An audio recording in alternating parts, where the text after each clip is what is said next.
entire team of the Budget and Appropriation Committee for finalizing a beautiful report. I have compared this report, I've looked at it against the budget policy and the initial submissions by the Cabinet Secretary from Treasury, and I am satisfied that this team has done tremendous work to change what the Treasury brought to us and given us a product which looks like Kenya. And I want to thank you, my friend, Honorable Atandi from Alego Usonga, that it is a good thing to have experts such as you. We have donated you freely to be able to give your professional services to this very good exercise so that we have a country which is ours. Mr. Speaker, you know, in the budgets that have gone by, we have been crying about skewed budgets of some counties or some places or some regions taking more than the lion's share than the other parts of the world. But what we have seen, the proposals from Treasury have now been balanced so that you have budgets in Baringo, you also have comparative budgets in Homa Bay, but you also have comparative budgets in Nairobi. For the first time, Nairobi has been looked at and been compared as an entity and as a region. So generally, it makes my heart happy that I am a member of this assembly that is now considering appropriation of the budget. Mr. Speaker, I want to say something. Just last week, some people were laughing that there are some gentlemen in Homa Bay who are sleeping in the stadium and are happy that there is a stadium which has been built in Homa Bay. Yet others are talking about securitization of the economy. And so they thought that those people who are sleeping in the stadium do not know what they were doing. But how can they not sleep in the stadium? Because this is the only stadium which has ever been built through to its conclusion. How can they, when the only thing they have seen a practical infusion in this economy is the only stadium? Where were you when you are securitizing your economy, the economy in Mount Kenya and in the economy elsewhere? So you need, some of you have this premise that economy belongs to some people as a matter of right. So Homa Bay people are just celebrating just the stadium because that is all they have seen all their lives. And what is wrong in seeing that? Because they are showing that they belong to this country. Watch it, Mr. Speaker. Watch this space. The blue economy that is going to blossom. This budget that has been properly packed.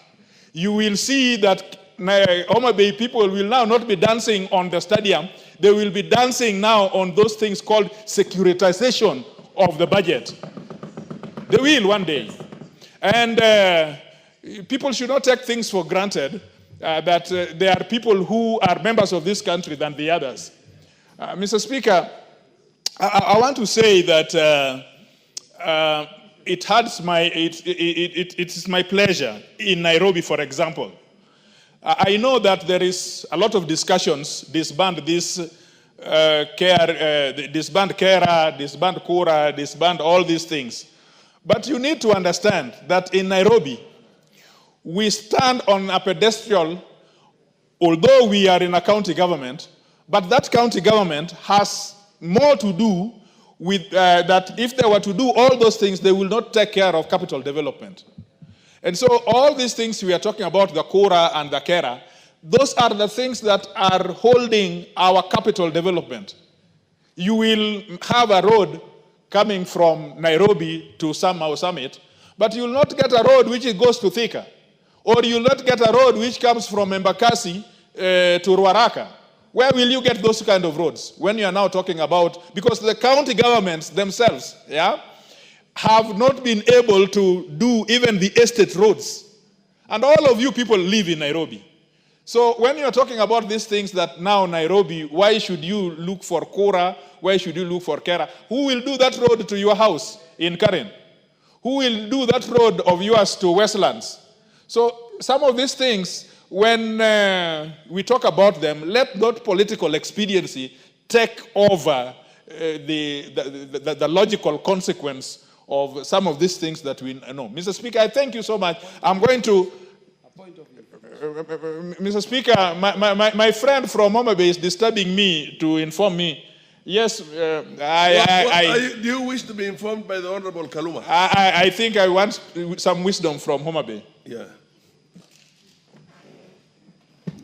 Yes, what's the information? Honorable Speaker, Homa Bay Town constituency hosted the whole country for Madaraka Day celebrations.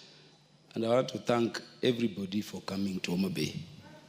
I also want to thank the President for allowing us to host that national holiday celebration. Honorable Speaker, the only part that I found sour is when some people are laughing, and I'm happy Honorable Kajwang has brought it up, that the people of Homa Bay are lying on tarmac the whole night, the day preceding Madaraka. They are saying the people of Homa Bay Town are lying in the stadium. Instead of asking, why has it taken President Ruto in barely 3 months to give the people of Homa Bay who love sports the stadium, when they have always been the capacity of the country? Honorable Speaker, I've been in this parliament for 13 years. 13 years. No single inch of tarmac road until this time that we have the broad-based governments. I wanted to inform Honorable Kajwang, in agreement with him, that things we keep talking about, like securitization of some funds to enable areas which have never gotten we don't want people to talk about them carelessly. Notwithstanding the fact that yesterday we had in the House the CVs of the most brilliant maritime, is it maritime or law of the sea? I thank you for that recognition. And 3 of them came from Homa Bay. But Honorable Speaker, and only one came from, where does Karoli Omondi come from? Yes. Homa Bay. Then it means all of you are from Homa Bay. Honorable Speaker, you see somebody like Francis Aduol. Where the tyranny of brains was. Yes, like Professor Francis Aduol, who was approved here yesterday. Yes. You saw his vetting process.